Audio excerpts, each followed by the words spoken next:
नमस्कार दोस्तों, अगर आप हमारे चैनल में नए हैं तो चैनल को सब्सक्राइब जरूर कर दीजिएगा। जय श्री महाकाल। आपसे अनुरोध है दोस्तों, वीडियो पूरा देखिएगा क्योंकि अधूरा ज्ञान किसी काम का नहीं होता है। और चैनल को सब्सक्राइब जरूर कर दीजिएगा क्योंकि आपका एक सब्सक्राइब हमारे लिए किसी बहुमूल्य रत्न से कम नहीं है। गुरु अपने शिष्यों को कहानी के माध्यम से एक शिक्षा देना चाहते थे।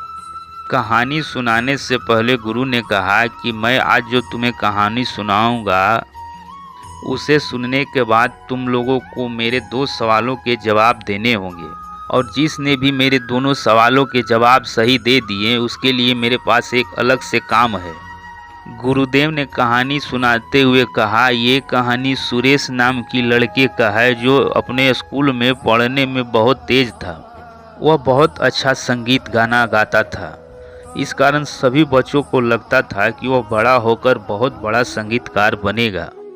अब उस लड़के को अहंकार होने लगा। वह सोचने लगा कि मैं सबसे बेहतर हूँ। जब सुरेश स्कूल की पढ़ाई पूरी करके कॉलेज में गया तो वहाँ भी उसके संगीत से सब लड़के खुश हुए, लेकिन वहाँ पढ़ाई करते हुए कुछ लड़कों के साथ उसकी ऐसी दोस्ती हो गई जो बुरे संगत के कार्य करते थे। समय बीतता गया और सुरेश भी बहुत सारे नशों का आदी हो गया। अब तो पढ़ाई सिर्फ वह नाम का करता था और संगीत से भी उसकी रुचि खत्म होने लगी। अब दिन भर वह केवल नशे के करके ही घूमा फिरा करता था, क्योंकि जिस लड़कों से उसकी दोस्ती हुई थी वह सब नशेड़ी थे और उन्होंने ही उसे नशेड़ी बना दिया। अब सुरेश बेरोजगार की तरह घूमने लगा। कोई काम उसके पास था ही नहीं, क्योंकि उसने पढ़ाई तो बिल्कुल ही छोड़ दी और संगीत भी एकदम छोड़ चुका था। अब जब सुरेश घर पे आके रहने लगा तो घर वाले उसे पैसे नहीं देते थे, जिसके कारण उसे नशा करने में बहुत कठिनाई आने लगी। अब नशा ना कर पाने के कारण वो बहुत ज़्यादा क्रोधित रहने लगा। उसके अंदर गुस्सा कूट कूट कर भर गया। अब सुरेश अपने ही घर में पैसा चोरी करने लगा और चोरी करके छुप कर नशा करने लगा। लेकिन एक दिन घर वालों को भी पता चल गया कि रोहन तो पैसे चुरा कर भी नशा करने लगा है। इस कारण सब उसे अब प्रताड़ित करने लगे और उसे बोलने लगे। हर समय अपने परिवार वालों से ताना सुनने के कारण उसके अंदर भयंकर गुस्सा और अपने परिवार वालों के प्रति जलन पैदा हो गई। और एक दिन उसने निश्चय किया कि मैं अपने पूरे परिवार वालों को मार दूंगा, और वह निश्चय करके उसने खाने में जहर मिला दिया। घर के 5 सदस्य जहर खाकर मर गए, मगर एक बच गया क्योंकि उसने भोजन नहीं किया था, और जो बच गया था उसे सुरेश ने अपने हाथों से मृत्यु के घाट पहुंचा दिया। उसके बाद रोहन को जेल हो गई और वह 10 वर्षों से जेल में ही है। ये कहानी कहने के बाद गुरुदेव ने सभी शिष्यों से पूछा, इस कहानी में जो 6 लोगों की मृत्यु हुई उसका जिम्मेदार कौन था और क्या इस घटना को टाला जा सकता था? गुरुवर की ये बात सुनकर सब शिष्यों ने अपने हाथ ऊपर किए। सब जवाब देना चाहते थे। कुछ शिष्यों ने कहा कि वह बचपन से ही अहंकारी था और वही अहंकार उसके बर्बादी का कारण बना। लेकिन उसका उत्तर सुनकर गुरुदेव को संतुष्टि नहीं हुई और उन्होंने अपने सबसे होशियार शिष्य से इसके बारे में पूछा। तब उस शिष्य ने बोला, गुरुवर, आदमी अपनी परिस्थिति का खुद ही जिम्मेदार होता है। सुरेश ने जो पाप किया उसका जिम्मेदार वह खुद था। अगर वह चाहता तो इस पाप से बच सकता था। सुरेश का अपने घर वाले के प्रति व्यवहार बदलने का कारण केवल नशा था, और अगर वह जीवन भर नशा नहीं करता तो ये घटना टाली जा सकती थी। और नशा उसके अपने दोस्तों के कारण मिला जो उसके कॉलेज के दिनों में मिले थे। अगर वे सही संगत का चुनाव करता तो शायद ये घटना कभी नहीं घटती। नशा आपको एक ऐसी दुनिया में ढकेल देता है जहां से आप कभी वापस नहीं आ सकते।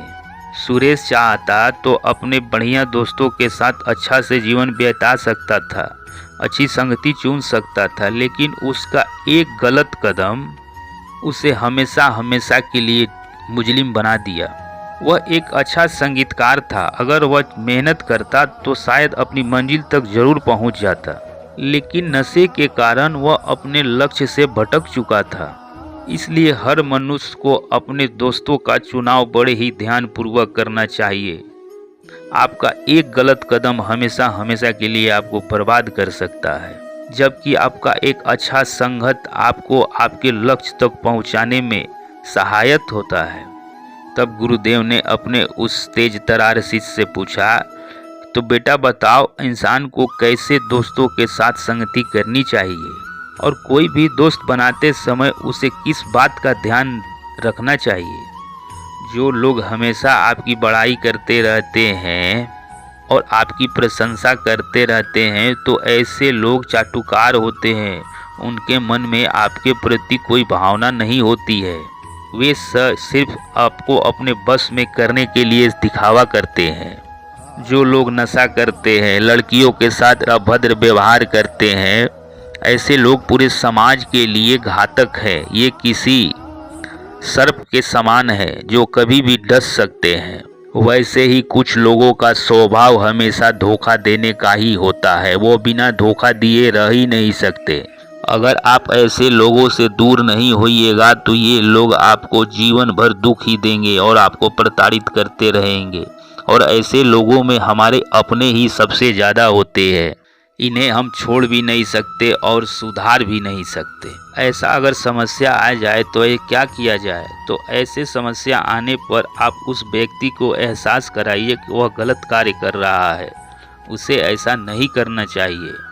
तुम वैसे लोगों के साथ धोखा कर रहे हो जो तुम्हारा सहायता करना चाहते हैं, जो तुम्हारे लिए अच्छा सोच रहे हैं और अच्छा कर रहे हैं। और शायद उसे धीरे धीरे इस बात का एहसास हो भी जाए कि आप जो भी कर रहे हैं उनके लिए कर रहे हैं। बहुत सारे युवक ऐसी लड़कियों से भी प्रेम कर बैठते हैं जो उनके लिए कोई भावना नहीं रखती, लेकिन वह युवक उसके लिए सब कुछ करते हैं। वह हर प्रकार से उसकी इच्छाओं की पूर्ति करते हैं, लेकिन बदले में उन्हें कुछ भी प्राप्त नहीं होता। इसलिए आप कभी भी मदद उसी को कीजिए जो उसके लायक हो, जिसको उस आवश्यकता हो उस ज़रूरत की, और जो उसके लायक हो। नहीं तो आजकल के दौर में बहुत सारे मदद करने वाले को लोग बेवकूफ़ भी समझते हैं, क्योंकि कुछ लोग ऐसे भी होते हैं कि अगर आप उसकी सहायता करिएगा तो वह दूसरों से बोलेंगे कि मैंने उसको बेवकूफ़ बना दिया। तो दोस्तों, अगर आपको ये वीडियो अच्छी लगी हो तो चैनल को सब्सक्राइब और वीडियो को लाइक ज़रूर कर दीजिएगा। फिर मिलेंगे अपने नए वीडियो में ऐसे ही ज्ञानवर्धक जानकारी लेकर। हाँ, और कमेंट करना मत भूलिएगा। तब तक के लिए नमस्कार।